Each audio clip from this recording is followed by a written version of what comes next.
All right. So I was talking to a guy the other day about the big patterns that we look at, where we have squatting, deadlifting, pushing, pulling that are subcategorized into vertical and horizontal components, and then carrying every which way possible. So I was telling him that you can squat, deadlift, you can do all these movements every single day. And you should, because it gives you more opportunity to practice and to get good at the movements while gradually, over time, building your work capacity.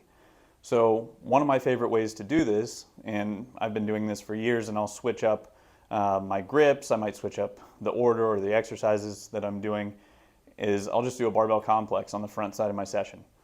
So I'll go through my general warm-up that I do for myself personally, and then after I'm feeling warm, then I'll get into grabbing a barbell, starting to loosen things up, get moving a little bit before I just jump into the bulk of my training. So here's exactly what I do is in some way, shape, or form, whether it's a clean grip or a snatch grip or whatever, I will go RDL for somewhere in the neighborhood of 5 to 10 reps, depending on what I need or depending on how I'm feeling. After that, I'll move right into a bent over row and then into a vertical pull. And then from there, overhead press. And then from there, I'll either front squat or back squat for a few. So just gradually sitting down little by little and just pausing at the bottom, pushing my knees out, standing up big and tall. And then from there, I'll just add these side bends in. I know there's some folks who will hop on and complain about the side bends and whatnot, but feels good to me, hasn't given me any issues yet, and it helps everything stretch out for me. I'm not doing it to absolute end range, and I'm not doing it under extreme amounts of load. So I'll run through 10 reps of everything. Generally, it's going to get me somewhere in the neighborhood of 50 to 60 reps, just empty barbell work. And then maybe sometimes, depending on phases, I'll add some weight and decrease the decrease the reps. But barbell complexes are one of the best things you guys can do. So if you're unfamiliar with them, you should check out Istvan Dvorak.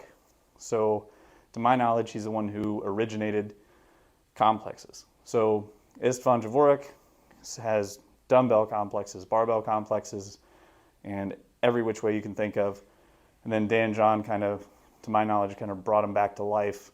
So Istvan Dvorak, Dan John, and then Alan Cosgrove also has a ton of what I like to call menus to choose from. So whenever you're looking at any kind of training program or options, think of it like a menu and just imagine that we're going to a restaurant and okay, cool, I see this on the appetizer, let's pick this today. I see this is the bulk of my training, let's pick this. I see this is my dessert, pick that. So imagine the complex as just being the appetizer, the entree just being the main lift that you're going to do that day, and the dessert can be a finisher or some sort of conditioning that you do towards the end. So just a couple thoughts there about how you can structure your training and what you can do. So if you have questions, comment below. Have a good night.